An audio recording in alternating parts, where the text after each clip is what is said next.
Water issues in Hammanskraal have long been used as a political tool, but that has not prevented a cholera outbreak in the area from claiming 15 lives.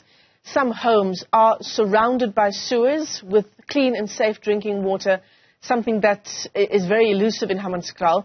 Government has made promises amid widespread criticism that residents have been neglected. This is a story that is 2 decades in the making. For more on this, we're joined this morning by Sysman Motloung, who is a political science lecturer at Northwest University. It's great to see you, Sysman, and to get your perspective on what has led us to the crisis that's unfolded in Hammanskraal. This first emerged in 2005, and government is now scrambling to try and at least give the impression that something has been done, but 15 people have already died. Hi, good morning. Thanks for having me. Yeah, you're correct. I think the issue of water politics and poor services provision in South Africa became at a peak around that area, that period of 2005. And some people who've been following up on this would remember Professor Tenny Turton was one of those people who spoke when he was at the CSIR about the water quality and the issue of management when he was fired there. So from that beginning, we understand now that the government has been lax in terms of taking the water issue as an emergency, and there has been poor management of water systems, the poor infrastructure management, even investment into refurbishing the infrastructure itself. Then we come to what happens now at Hammanskraal. For many years, those people have been struggling with the quality. At some point, you'd hear them say the water is not pure, it's not fit for consumption, yet the local municipality argues that the water is fit for consumption. There's been that contestation in terms of what the residents say and what the municipality say. So there's that disagreement around the quality of water resources. Yeah. And in the midst of all of this, in the midst of sewage running not only down the streets of communities in Hammanskraal, but into the homes of residents in Hammanskraal, there's this back and forth between the ANC and the Democratic Alliance over who's responsible. Yes, now we see the politicization, and the issue that you are referring to of sewage in the streets, even in the homes of residents, it is not unique to Hammanskraal. Yeah. This is something that happens in many communities. What now you see is that one could say the ANC is being disingenuous, that it is able to identify the mistakes that the DA government is doing in Hammanskraal, but it cannot see the similar mistakes in its own backyard where it is governing in other municipalities.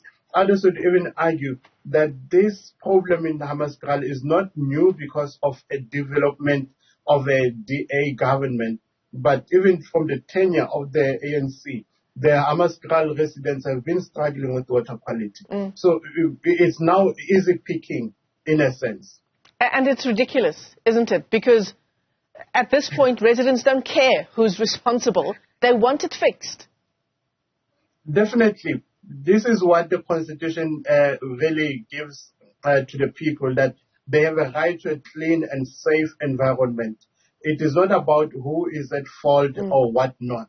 But what we could have seen now is that element of agency where there is a inter-party relations where ANC could be coming in to say, how do they come to become a solution to the problem, not to lay blame. And this is what we see in South African politics, that those that are in power like to pass off culpability to others. It is typical in what we have seen of people in the ANC who are unable to take accountability when they have to, but they like to show, or rather pass that culpability to another person to justify the mistakes that exist. Sysman, shall we talk about the urgency that you speak of, and some might call it manufactured urgency? We've got the Portfolio Committee in Parliament on Water and Sanitation now visiting Hammanskraal this morning in response to the cholera outbreak. water and sanitation ministers will be there. A number of government officials will visit the area as well. I mean, is this sort of trying to communicate a sense of urgency, or is this a reactive? This is not a proactive response to what's unfolded Definitely. here. This is a reactive response to a crisis that we have manufactured ourselves. Yeah, if there was urgency, I think we should have seen the legislature going in to provide oversight. What they are doing now is a crisis response, and you are correct that it is not a proactive intervention. We should have seen maybe as early as last year or 3 years back, legislature going in and Hammanskraal being part of the agenda. Let us look here in Paris. The issue of cholera is not only affecting Hammanskraal, it's also affecting Tumahole here in the Free State, and we don't see Parliament going there to see what is happening in Paris. Paris has been having a problem with water as early as 2008. Maybe resident can say even earlier than that. Their water is dirty. Even the tankering system, the water they find in the tanks is not at that quality that is satisfactory to the residents.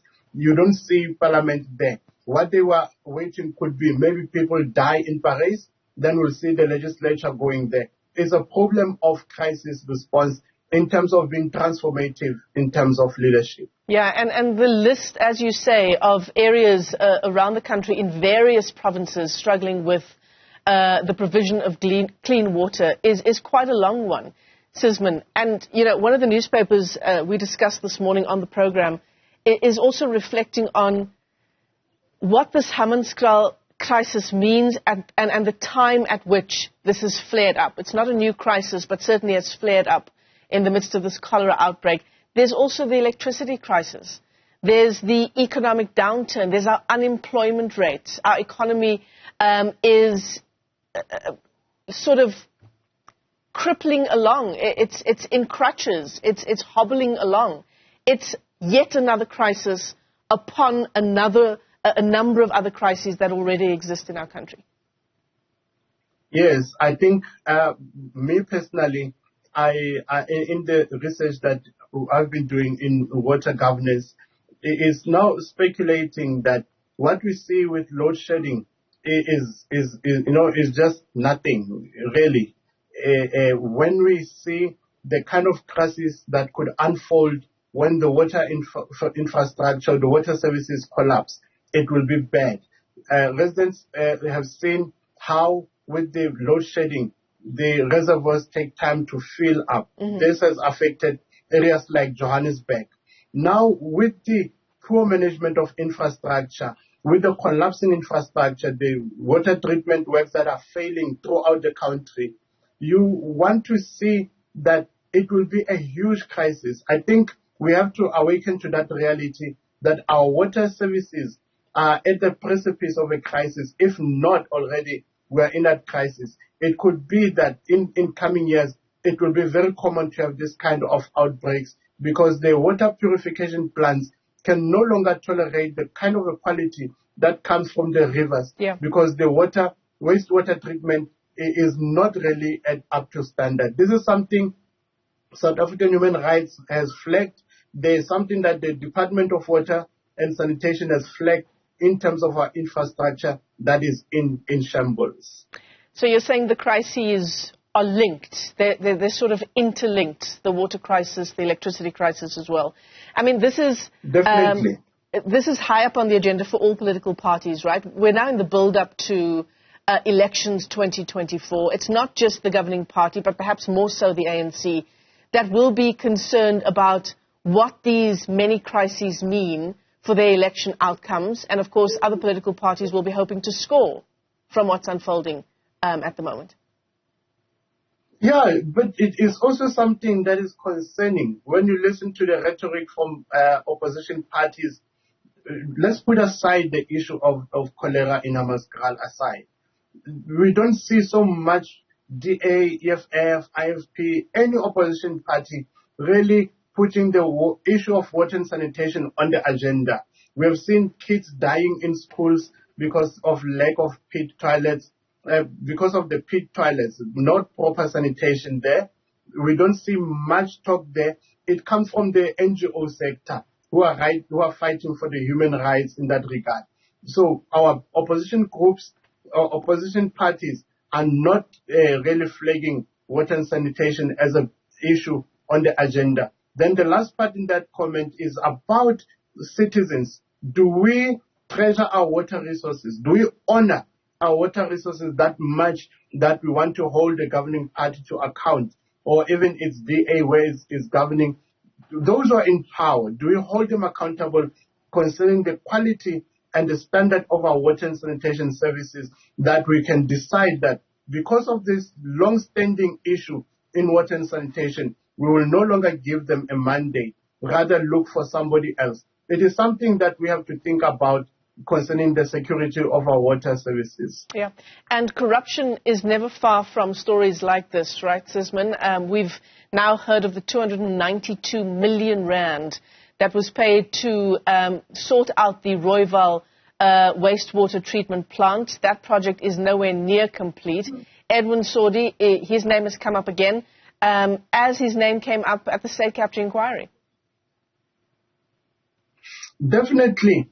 When you look also, I think it's Outer as well that also took some work in terms of researching around and reporting around the corruption in the water sector. From Limpopo, and you go to the Northwest, where there's also in the Northwest concerns, I think around Vryburg, that the entrepreneurs there, along with politicians, are engineering this kind of a water shortage issue. They don't want to resolve the shortage because they want to sponsor the tenders in terms of water tanks. There's vandalism of water infrastructure. So we go back to Hammanskraal the same way. Money was allocated for the refurbishment of the infrastructure, but that money, we cannot show for it. And then you look into the political leadership as to were they really angered by this? Did they feel that somebody has to take accountability for it? We don't see that happening. It is something now we have to really look up to the element of political will to root out corruption in the water sector, and not only in the water sector. So we see the consequences of corruption. This is the impact when we are corrupt as a society. We show contempt to the values of the Constitution and the value of life. Then we're going to lose lives like it is happening now. Yeah. Corruption is never a victimless crime. Sysman Motloung, let me thank you for your time this morning. He is a political science lecturer at Northwest University.